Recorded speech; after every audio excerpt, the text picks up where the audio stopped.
Samantala, mga kabombog, ginamit nitong si Pangulong Ferdinand Marcos Jr. ang weekend upang mag-anunsyo o mag-ensayo at tapusin ang ginagawang paghahanda para huyan sa ikatlong State of the Nation Address.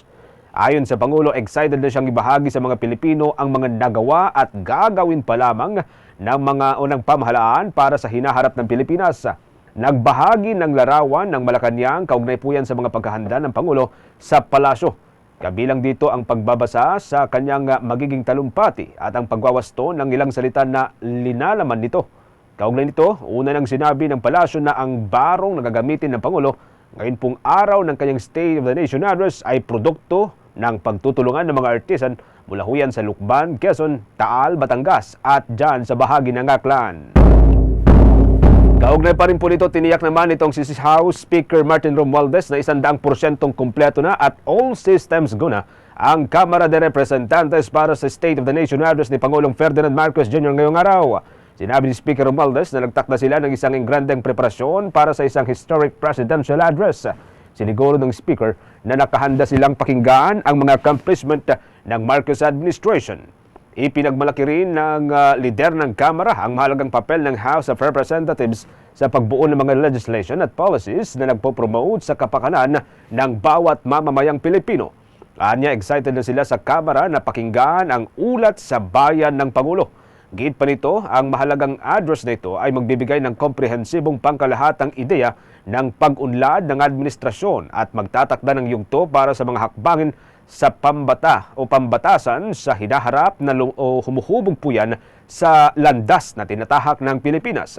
Siniguro naman ng opisyal na sila sa kapulungan ng mga kinatawan ay kaisa ng Pangulo sa kanyang kagustuhang isulong ang maraming mga reforma at programang kanyang ihahayag sa State of the Nation Address. Ito ay panahon ng pagkakaisaan niya at pagbubuo na sinusuportahan ang Pangulo ng Pilipinas. Kaugnay po dito, pakinggan po natin ang bahagi ng pahayag ni House Speaker Martin Romualdez. We are 100% complete for the SONA, all systems go. We have set a grand stage for another historic presidential address. We are ready to hear and appreciate the accomplishments of the Marcos administration. It fills me with immense pride to recognize the significant role that the House of Representatives has played in crafting legislation and policies that promote the welfare of all Filipinos. We're excited for the President's SONA because we know he has many positive developments to share with the nation. This important address will provide a comprehensive overview of the administration's progress and set the stage for future legislative initiatives that will shape the nation's path forward. And we at the House of Representatives are united with the President in his desire to advance the many reforms and programs he will announce during the SONA. This is a time for unity and we fully support our President. Bahagi po yan mga kabombo ng isang pahayag nitong si Speaker Ferdinand Martin Romualdez, ang kilalang supporter ni Pangulong Ferdinand Marcos Jr. at pinsang buo ng Pangulo. Sa kaugnay na balita nga mga kabombo, tiniyak nga ni Speaker Romualdez na nakahanda ang Kamara de Representantes na suportahan at mabilis na tugunan ang mga prioridad na ilalahad ni Pangulong Ferdinand Marcos Jr. sa kanyang ikatlong State of the Nation Address ngayong araw huyan Hulyo 22. Nanawagan din ang Speaker sa lahat ng mga miyembro ng Kongreso na magkaisa sa pagsuporta sa mga hangarin ng Pangulo at giit ang kahalagahan ng sama-samang pagkilos at ang pagbubukas ng ikatlo at huling regular session ng 19th Congress ay susundan naman nga ng State of the Nation Address ng punong ehekutibo.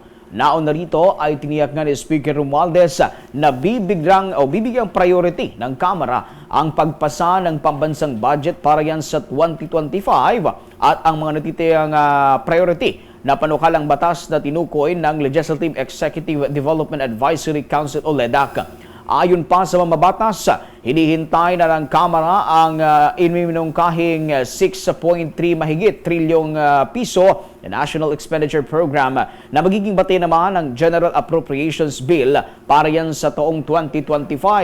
Target itong matapos ng Kamara sa buwan yan ng Setyembre ng kasalukuyang taon. ang pambansang budget para yan sa susunod na taon na 10% na mas mataas kumpara yan sa mahigit 5.7 trillion pesos na budget ngayong taon ay katumbas ng 22% ng gross domestic product ng ating bansa. Inaasahang isusumite ng Department of Budget and Management ang 2025 NAP sa mababang kapulungan sa Hulyo 29 pagkatapos ng gagawing pag-usuri ng buong gabinete. Batay sa 1987 Constitution, ang NAP ay dapat isumite sa Kamara de Representantes sa loob yan ng 30 days matapos ang State of the Nation Address. Sa oras na maaprubahan ito ay magiging GAB at magiging General Appropriation Act kapag nilagdaan na ng punong ekotibo bilang isang batas. Noong Sabado mga kabombong, nilagdaan nga ni Pangulong Ferdinand Marcos Jr. ang New Government Procurement Reform Act o ito hong Republic Act number 12009 at ang Anti-Financial Accounts Scamming Act o ito hong Republic Act number 12010. Ang New Government Procurement Act mga kabombo ay isang mahalagang hakbang tungo yan sa isinusulong na transparency, kausayan at magandang pamamahala sa public procurement sa ilalim yan ng Administrasyong Marcos.